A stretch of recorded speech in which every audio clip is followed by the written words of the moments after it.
বাড়িতে ওয়াইফাই কার কার আছে হাত উঁচু করেন। আচ্ছা, ভেরি ফাইন। শুনেন, ওয়াইফাই যে রাউটার আছে না, রাউটার বেডরুমের মধ্যে যেখানে ঘুমান সেখানে ওয়াইফাই রাউটার কার কার আছে হাত উঁচু করেন তো। ওয়াইফাই রাউটার বেডরুমের মধ্যে, বেডরুমের মধ্যে ওয়াইফাই রাউটার রাখবেন না। রাখলে কি হবে জানেন? ইলেকট্রোম্যাগনেটিক ফোর্স ব্রেইনের মধ্যে গোসর মতো লাগাই দিবে, প্যাচ লাগাই দিবে ব্রেইনের মধ্যে। দেখবেন যে ঘুম ঠিক হবে না। মোবাইলে আপনি 15 মিনিট কথা কইছেন, মাথা গরম হয় না? Electromagnetic force. এইরকম এই যে মোবাইলের টাওয়ারের নিচে আপনি কথা বলবেন, দেখবেন যে ইলেকট্রোম্যাগনেটিক ফোর্স আপনার মেজাজটা গরম করে দিবে। তখন দেখবেন যে এই যে ঘুম আসে না, কেমন জানি শরীরটা একটু ম্যাচ ম্যাচ করে, খোসর মোসর লাগে, মেজাজটা খিটখিট হয়। এইটা হচ্ছে ইলেকট্রোম্যাগনেটিক ফোর্স। দুইটা জায়গা আছে, যে দুইটা জায়গায় গেলে ইলেকট্রোম্যাগনেটিক ফোর্সটা আস্তে আস্তে কমে যে আপনি শান্তিতে থাকবেন। তার মধ্যে একটা হচ্ছে কি জানেন? মক্কা শরীফ তো বলছি, আর একটা হচ্ছে সমুদ্র সৈকত। সমুদ্র সৈকতে ওইখানকার যে এনভায়রনমেন্ট, ওইটা ইলেকট্রোম্যাগনেটিক ফোর্সকে হচ্ছে নিউট্রালাইজ করে। সমুদ্র সৈকতে গেছেন কারা কারা? হাত উঁচু করেন তো। ভালো লাগছে না খারাপ? যতবার যাবেন ভালো লাগবে। কারণ কি? এই যে ইলেকট্রোম্যাগনেটিক ফোর্স সেইটাকে নিউট্রালাইজ করে। ঘুমের ওষুধ যে এত বাড়ছে, যেই দিন থেকে মোবাইল আসছে, টাওয়ার বাড়ছে, সেই দিন থেকে এই ঘুমের ওষুধের পরিমাণও বাড়ছে। ঠিক না বেঠিক বললাম? ভাইরাসের নাম শুনছেন? ভাইরাস, ভাইরাস শুনেন, মোবাইলেও ভাইরাস আছে, আবার এই জায়গাতেও ভাইরাস আছে।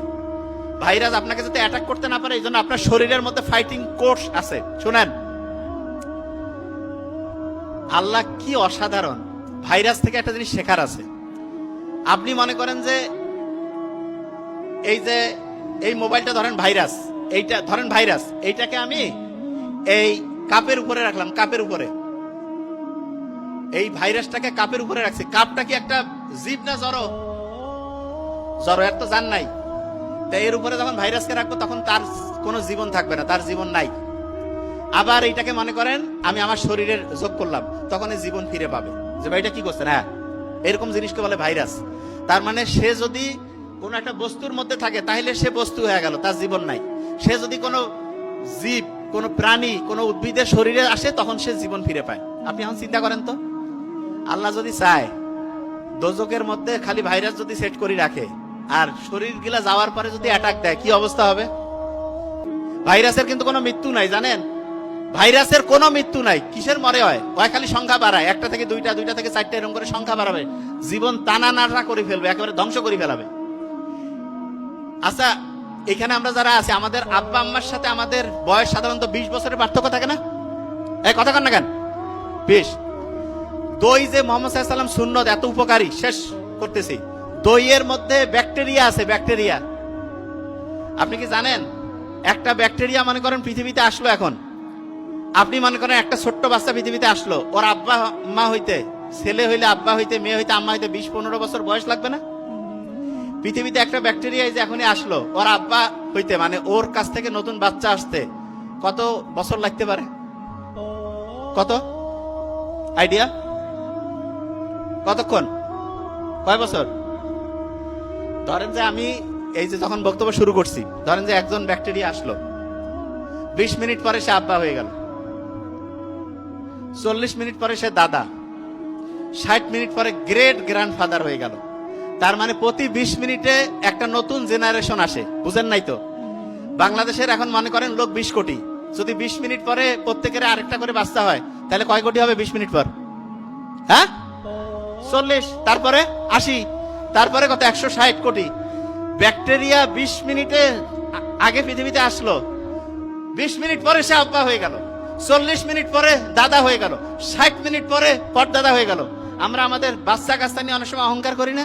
আল্লাহ ব্যাকটেরিয়ার মধ্যে দেখে দিছে 20 মিনিটে আব্বা, 40 মিনিটে দাদা, 60 মিনিটে পরদাদা। তার মানে কোনো কিছু নিয়ে অহংকারের কিছু নেই, সবগুলোতে আল্লাহ এমন মেকানিজম করে দিয়েছে আপনি অবাক হয়ে যাবেন। প্রত্যেকটা জায়গায় একদম ডিফারেন্ট। ভাইরাস, জাহান্নামের মধ্যে গেলে আল্লাহ যদি এইটা দিয়ে অ্যাটাক দেয় শেষ। ব্যাকটেরিয়া, ও ব্যাকটেরিয়া মানে যে খারাপ তা না। আপনি যে দইয়ের মধ্যে দইটা কিনে খান, ওইটা ব্যাকটেরিয়া কিনে খান। ওই ব্যাকটেরিয়া কি করে জানেন? আপনার শরীরের ভিতরে, শোনেন, আপনার শরীরের ভিতরে কিন্তু হচ্ছে খাবার হজমের জন্য ওই দইয়ের ব্যাকটেরিয়াটা উপকারী। ঠিক তেমনি করে আমরা জমি চাষ করি না, যারা ফার্মার কৃষক আছেন, ওনারা যে ওই যে জমি চাষ করার মানে কোনো কিছু বপন করার আগে যে চাষবাস করেন, ওটা কেন করেন জানেন? ওইখানে যে ব্যাকটেরিয়া আছে সে যাতে আরাম করে থাকতে পারে। ব্যাকটেরিয়া যদি এক জায়গায় আরাম করে থাকে তাহলে ওই জায়গায় ভালোভাবে হচ্ছে খাবার তৈরি হওয়ার জন্য যে ফসল উৎপাদন সেটা ভালো হবে। আপনি মনে করতেছেন আপনি বীজ দিলেন, পানি দিলেন, উপর থেকে সূর্যের আলো আসলো, জিনিস হবে, ঘন্টু হবে, ব্যাকটেরিয়া না হলে কিছুই হবে না। আল্লাহ খাবার দাবারের জন্য দেখেন আল্লাহ কি অসাধারণ। ব্যাকটেরিয়া যেই কাজটা করে এই কাজটা আমরা অন্য সারটার দিয়ে যদি করতে চাই তারপরও আমরা ওর মতো ন্যাচারালি করতে পারবো না। আমার কথা কি বুঝাইতে পারছি আমি? তার মানে মাটিতে যে আপনার ফসল উৎপাদন হচ্ছে এইটার জন্য আল্লাহর রহমত হিসাবে 24 ঘন্টা প্রতি মুহূর্তে কাজ করতেছে ব্যাকটেরিয়া। তা আমার মতে প্রত্যেকটা জিনিস এরকম সাইন্টিফিক্যালি আমরা যদি বুঝতে পারি, এবং এখানে যে অভিভাবকরা রয়েছেন শোনেন, লাস্টের 2-3 মিনিট আগে এই ওটা যাবে না, এই থামেন, সবচেয়ে দামি কথাগুলো আমি শেষে বলি। খাতা কলম আমার অবশ্যই খাতা কলম আনবেন, সব তো খেলারে ফেলাবেন। 80% যাইতে যেতে শেষ। এখন আবার রিক্যাপ করে দেই, শুনেন। কোন কালি দিয়া লিখবেন? নীল। একটানা সর্বোচ্চ কতক্ষণ পড়বেন? হ্যাঁ, 20 থেকে 25 মিনিট, সর্বোচ্চ 25। প্রত্যেক ঘন্টায় কয় মিনিট রিভিশন? এই তো দেখেন ছোট বাচ্চাগুলোর ব্রেইন অ্যাক্টিভ আছে, এইলা খাঁটি ব্রেইন। আর বড় যত হয়েছে তত ধ্বংস, কারণ এই যে পিওর। Very nice, congratulation. 5 থেকে 7 মিনিট, 3 থেকে 5 মিনিট প্রত্যেক ঘন্টায় রিভিশন। 1 নাম্বার দিনে রিভিশন, তারপরে কয় নাম্বার দিনে? Very fine. তারপরে 14। প্রত্যেক চ্যাপ্টারের সূরা ফাতিহার মতো কত পার্সেন্ট অংশ আছে? 15 থেকে 20। 15 থেকে প্রত্যেকটা চ্যাপ্টারে 15 থেকে 20% আগে পড়বেন, তারপরে বাকি পড়া পড়বেন এবং কন্টিনিউয়াস রিভিশন। আপনি যেটা হইতে চান সেটা হবেন না হয়ে গেছেন? সেটা বাপ মার সাথে সম্পর্ক কেমন? হ্যাঁ, সব ভাই একসাথে থাকবেন না আলাদা? আর বাড়ির যত মা আছে, খালা, সকাল 10টায় উঠবে না 12টায়? 10টায় উঠবে মূর্খ। ভোর 5টা 6টা সকালে উঠা লাগবে। কাম কি? যত বড় অফিসার হোক বাড়িতে কাজ করে খাওয়া লাগবে। এটার কোনো অল্টারনেটিভ নেই। এটা একেবারে প্র্যাকটিক্যাল কথা সবার জন্য, প্রত্যেকের জন্য। হ্যাঁ, এখানে একটা জিনিস বলি, অনেকে মনে করে আমি বোধহয় একটু মা ভক্ত বেশি। মা ভক্ত তো অবশ্যই বেশি, তবে আমি একটা জিনিস বলি হাজবেন্ডদের জন্য একটু বলি। অনেক আমার কমেন্ট আসে তো, কয় লোকটা খুব গ্যাঞ্জাম লাগিয়ে দিছে। হাজবেন্ডের জন্য বলি একটা জিনিস, ওয়াইফ যত টাকা ইনকাম করুক জীবনে ওয়াইফকে জিজ্ঞেস করবেন না যে তুমি কয় টাকা। আমি আমার ওয়াইফের ক্ষেত্রে বলে দিলাম তো, নাইলে তো হয়তো কমেন্ট করতে পারবে।